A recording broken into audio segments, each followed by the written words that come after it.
Alright, so in this video we're going to go through the definitions for After Effects. We're just going to start at the top and work our way through them. Some of these will bunch together. Okay, so 3D, 2D, and 2.5D. So let's jump to After Effects. And this is a 2D layer. If I click on it, I can move it up and down, left and right. If I go to rotate, I can rotate it this direction, or if I go to position, I can move it left and right, up and down, but there is no depth. There's no 3D. If I jump over to my 3D app, this is 3D. I can spin around, I can move, I can see inside these things, outside these things. There's definite substance and geometry to them.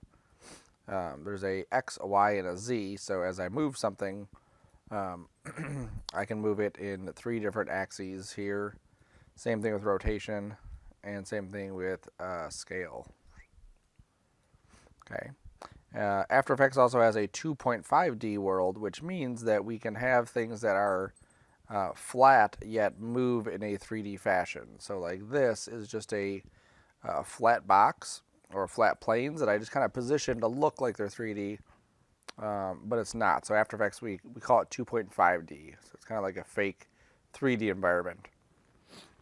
Adjustment layer allows us to adjust multiple layers. So inside here I have dog coughing. I have a couple layers here. This is a piece of text and then a solid behind it. I added an adjustment layer from here, and then anything I do the adjustment layer happens to everything below it. So I've added this hue and saturation, which means that as I crank up the settings on this, the whole thing updates. And then if I were to animate that top one, then I'm animating all of them. So it's a nice way to be able to take, one effect and apply it to a whole bunch of layers at once. An alpha channel is something that's used to carry transparency between programs. This is a project I have from a 3D scene. Let me just actually put that back there. There we go. If I go to alpha, I can see this white mask. The white is what comes over from the other software, so that if I want to put a different background on it, it actually has that transparency so that I can see straight through it. So here it is without that, here it is with it. If I didn't have that alpha channel, then I wouldn't be able to change the background as easily as I can right now. An animatic is just a rough storyboard just to give you an idea of timing. We go here. This is an animatic for Toy Story. It's more than just a storyboard. It's an animated storyboard. So they would take something like this and they actually animate the characters with audio and some other stuff just to get a feel for how the show is going to happen. Bit depth is a number of data which can be stored, typically for images, movies, that kind of thing. If you have 1 bit, you basically have black or white. 2 bits, you have this many colors. 3 bits, you have that. So the more colors you have, the more bits you have, the more range that you have. Typically in After Effects, if I go to my info here and I move my mouse over it, you can see that this number is going to go up here from 0 to 255. There's really white areas. If I change this project setting to 16-bit, which is what the files I brought in actually are, as I move my mouse over this, there it goes, it's going to go up to a lot higher values, okay? And that's important because I may have some other values in here that will let me play more inside my scene. So really nice to be able to do that kind of thing. And then there's also a 32-bit, which is even more data. A bug is a small graphic in the corner used to identify a channel. So these are the typical ones you would see: ABC, NBC, National Geographic, and Disney Channel. Those are just little animations so you know what channel you're watching. Bumper is just a short thing that plays between shows just to say, hey, you're watching this, or coming up is this. Just short, little, brief 5-10 second animations that play, while you're watching one show. A channel is the individual part which makes up an image. So I already mentioned alpha channel, which is right there. Let me turn off that background layer. But there's also the red channel. Here's the green channel. Here's the blue channel. And depending on what you're doing, you may actually use the red, green, and blue channel to get, more information out there. Or you may tweak some of the red, green, and blue channels to get certain kinds of effects. Cineware is a plugin that allows you to work between Cinema 4D and After Effects. So in this file here, I actually have a piece of text with a light and a solid. Now this was actually done inside of Cinema 4D. Here is my Cinema 4D file. And using a new Max on Cinema 4D file, I was able to bring in the cameras and the lights. And so when I hit play, the background image that I have here and the text and the game station, they're all moving in the same fashion. They're all kind of like spinning around using that same camera. There's other effects you can do too inside the scene. So it's very helpful to be able to incorporate or mix those 2D elements and 3D elements together. A codec is a software which compresses or decompresses images. So if you have video, images, audio, typically you have this format. It gets compressed and then it gets restored. So that codec is what codes it and then decodes it. So it's coding it here to compress it and then decoding it to uncompress it. If you have something that's lossless, typically you're not going to lose any quality, so it doesn't shrink it down as much. But if you have something that's lossy, it's going to lose a lot of data and then be restored. And you'll see that the original size here is exactly the same, but the original size and restored here are different because you've lost data. Collapsing transformation allows you to interact with layers inside of compositions. If I go there. So here is a composition that I have, this little animation of this word hello kind of coming onto the screen like this. I'm actually going to push it off the screen. There it goes. Okay, so it goes off the screen. Now if I go to this other composition, you'll see it animates the exact same way. It just gets cut off. But if I click this collapse transformation button, it'll actually bring the entire thing on there. It ignores the fact that in the other layer it's cut off, and it brings it right into the scene. So that was collapse transformations, and color grading is a way for us to choose what we want our coloring to look like. So this is the original video. It's taking a second to update. There it is. And then that's it with the color grading. So typically, like in movies or any of our animations, one of the steps that we'll typically do is at the end kind of color grade and bring everything together so it looks a little bit more blended. Composition is just the area we're working in. So when we're inside of After Effects, we make a composition, and then these settings are basically the settings for the video that we're going to be using. Continuously rasterize. Let's jump back to our example here with the hello. Now you can see that this gets bigger, but let's say it got really huge, like enormously huge. Put that in the middle, scale this up like crazy.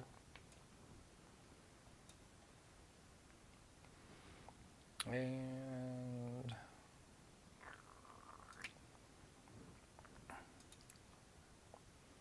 okay. So you'll see that it is pretty crystal clear right here, and that's fine. But now let's say that we brought in an Illustrator piece of artwork.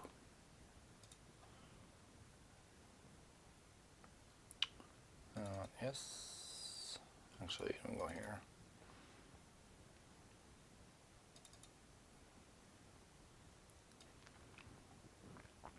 Oops. I'm going to go into that hello comp. I'm going to drag down my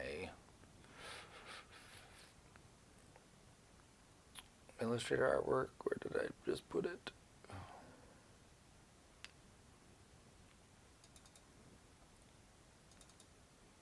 There it is. I'm bringing it again. Okay, so you can see how grainy this is, and that looks pretty gross. When I go into my other one, because this is brought in from another program, it doesn't know what to do with these pixels, so it's just like, all right, I'm just going to stretch it out.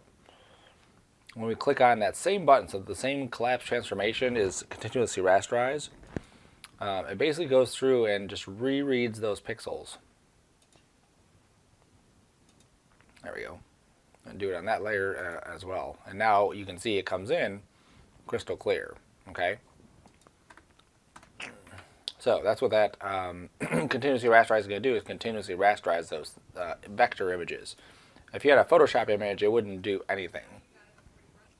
All right, now this next one is easing. So as this animation plays out, it's playing back at,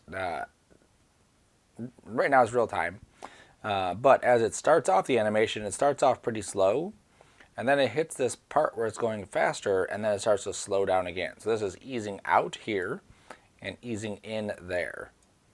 And if I were to go here and just reset these, we would have a even speed happening on these. Okay, typically we want easing on our stuff because it makes it look more natural. An expression is just a mini program used to help an animation. So on this, the color changes that are happening here, instead of me going through and setting keyframes, I actually wrote little expressions on the hue and on the saturation that automatically goes through and adjusts those color settings. Now the benefit of that is that I could very quickly just change a couple things here, and then that would change how that animation plays out. So now it's a little bit softer, a little bit subtler than it was before. If I had keyframes for all those, then I have to go through and redo all my keyframes. So expressions are very helpful when you can use them. Footage is just a video or image sequence. This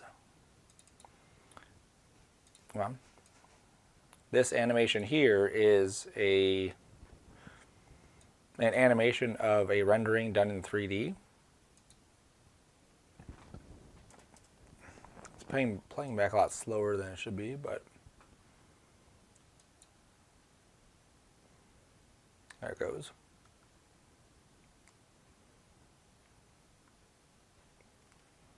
You can see it moving here. This is basically just a piece of footage. If you had a video, that would also be footage. Frames per second is the number of frames in 1 second.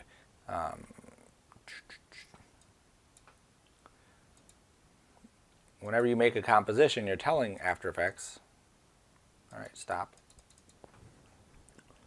You're telling After Effects how many frames are in each second.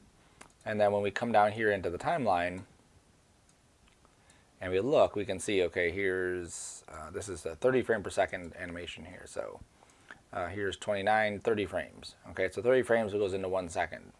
So if you had 100 frames in a second, you could pack a lot more animation into that second, but you'd have a lot more frames that you're dealing with. Okay, so that's what that frames per second means. An ident is just a short little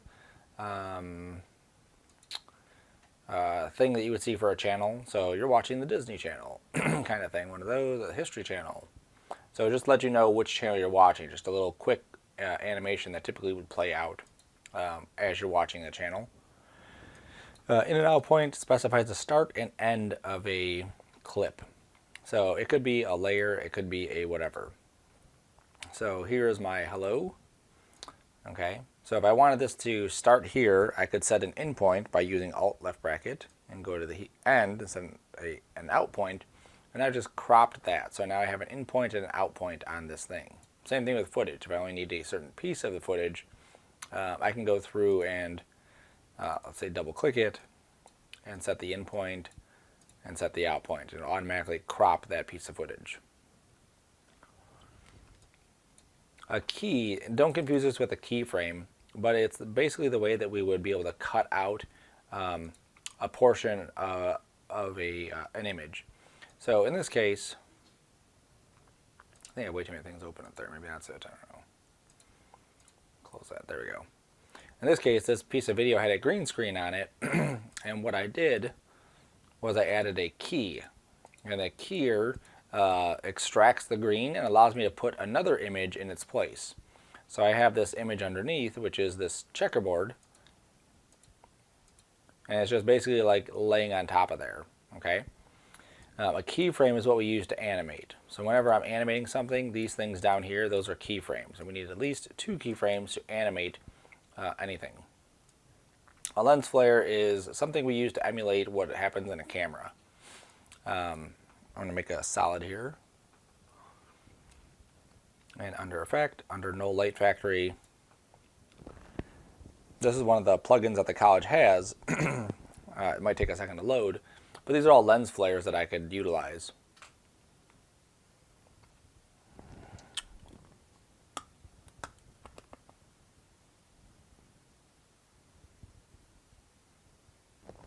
All right, took a second to load, but there it is. So there's the lens flare. And typically you use these for, special kind of effects. You don't use it on everything or every item. The Light Factory is pretty sweet compared to just the basic ones that After Effects and Photoshop have. I go here. These are basically like the same three that Photoshop has always had. Okay, they're pretty disgusting. So yeah, I don't like to use those, and I believe that's why it's happening. I think I never reset this back to 8 or saved it. So now it might play back a little bit quicker because I'm in less frames per second, or less bit depth. Linear workflow is a way that we would work with 3D layers. And this one, typically if you're just doing motion graphics, it's not a huge deal. Linear workflow.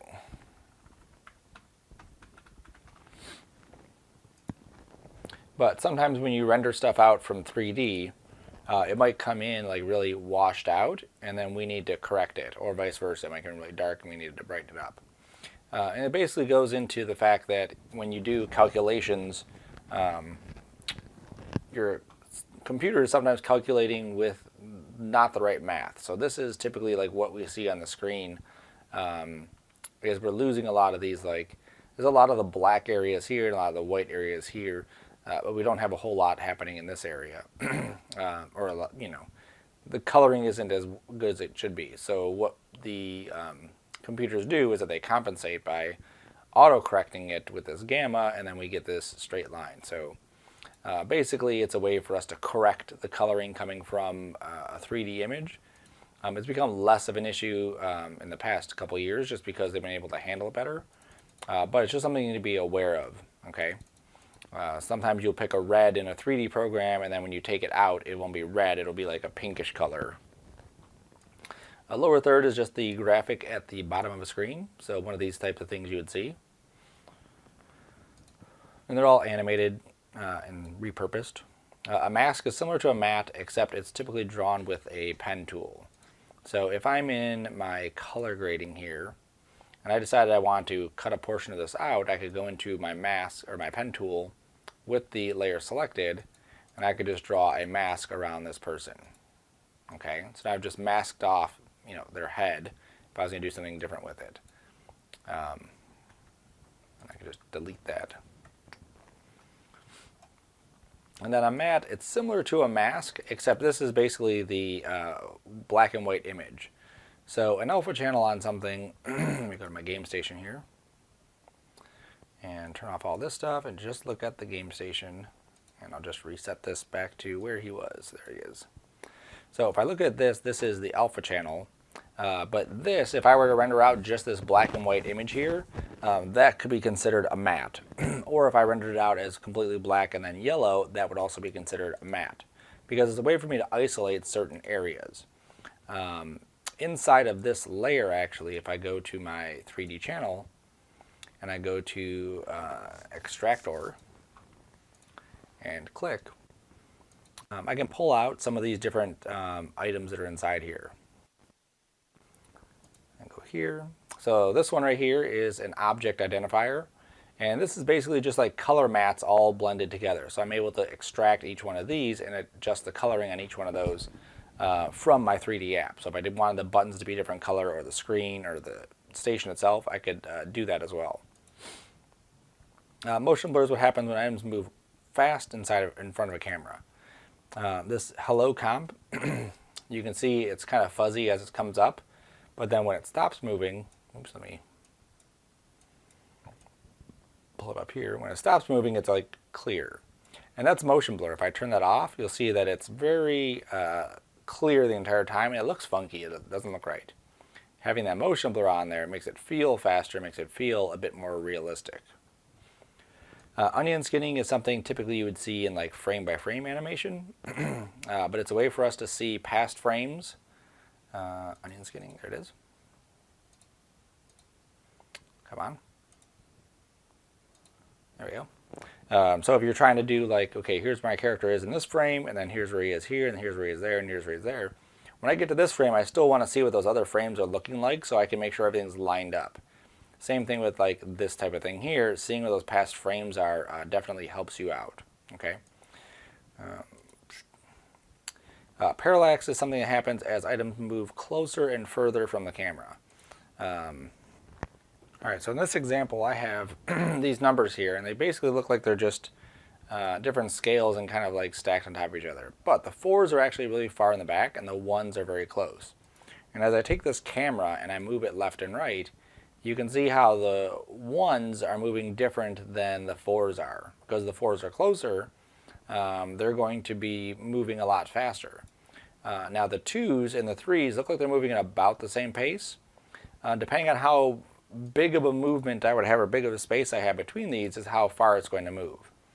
So the number 4s are at basically 12,000, and the 3s are at 1,000. So if I push the 3s back further to like, let's say 6,000, I push the 2s forward a little bit, then as I start to move this camera, you'll see a lot more difference between the 1s, the 2s, the 3s, and the 4s. So that's called parallax, and it's something that happens in the real world, just how we see things. And how our eyes work with items further from our viewpoint and closer. Parenting is just linking items together.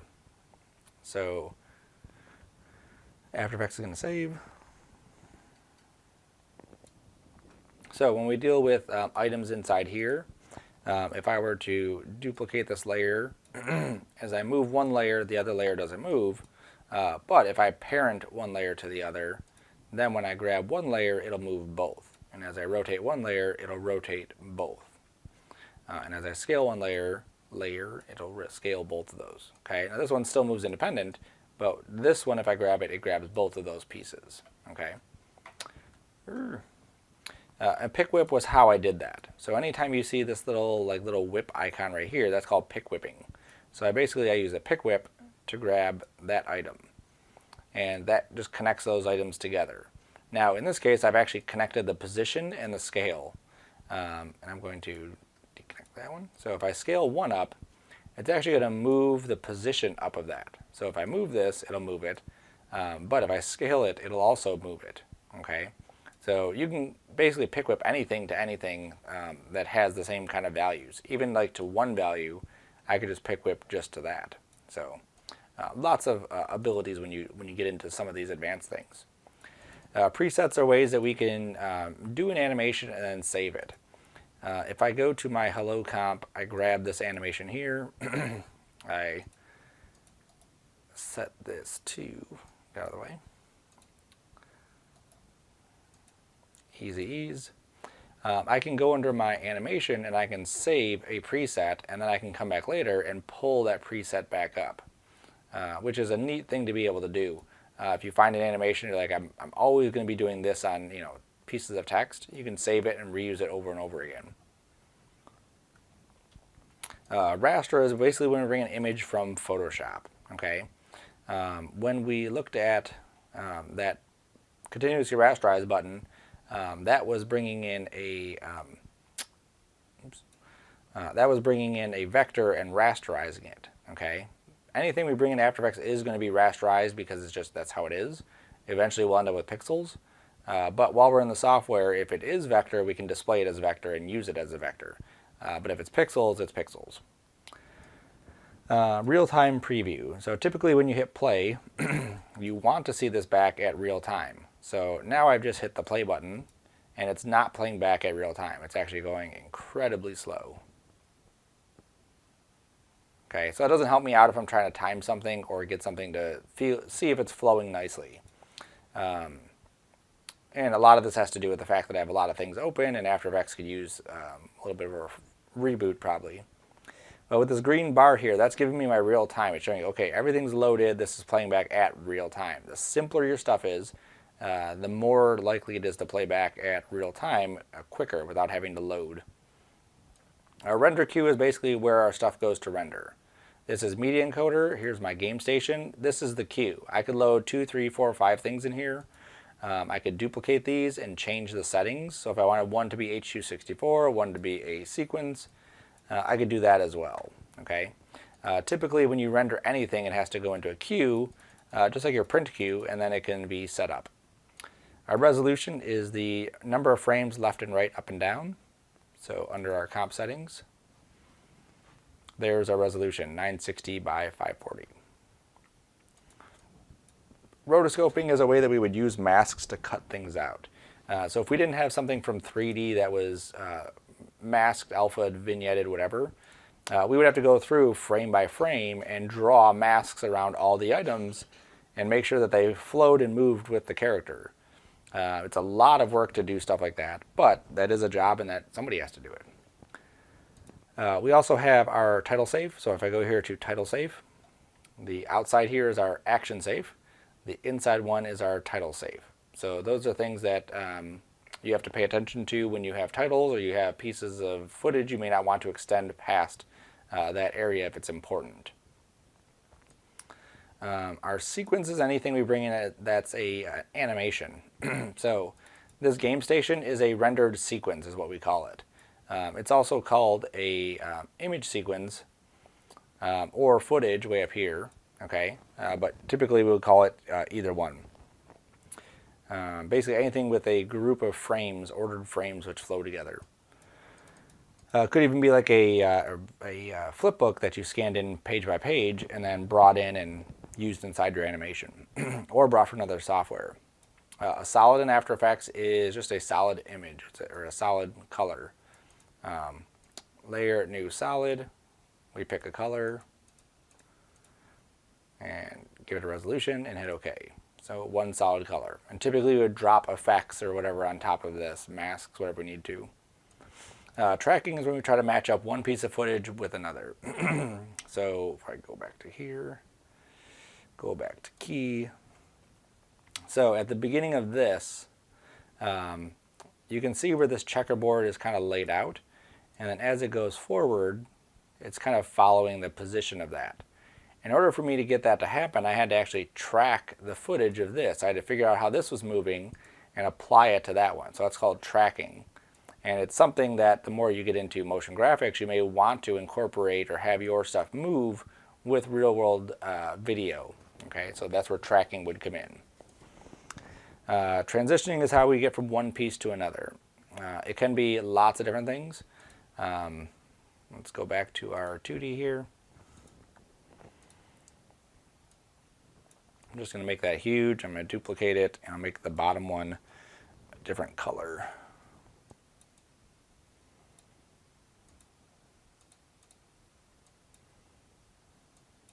There we go. Okay.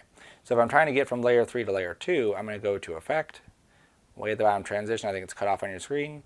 And I can pick one of these. So this is a block dissolve. So this basically dissolves the top layer so that we can see the bottom layer. And I can choose how big these blocks are. And I can choose the amount of feathering, whether it's soft edged or not. Okay, and that's just one transition. Even me going in here to opacity and animating opacity, that's still a transition. Me going from here to there is still a transition. It's how I get from one piece to the next piece. Trapcode is a set of plugins. Typically, people in the industry, they try to use whatever they have on hand. But if you have a set of plugins that you could buy or should learn, Trapcode is the one.